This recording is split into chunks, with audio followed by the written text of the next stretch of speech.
Infeksionet e veshit në rastet që nuk mjekohen, pra nëse kemi një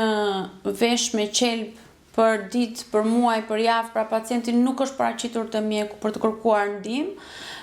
mund të ndodhë në raste të ralla që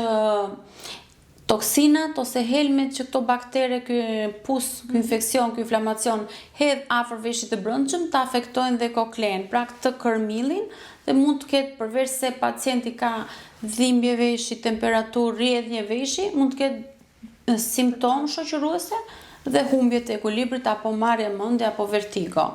Por që të arrijë një infeksion që të jap marrje mendje, do të thonë që pacienti e ka anashkaluar shumë shëndetin dhe në praktikën tonë janë raste të ralla, sepse është rritur edukata shëndetësore dhe përgjithsisht pacienti kërkon ndihmë në mos te mjeku specialist, te mjeku i familjes, te mjeku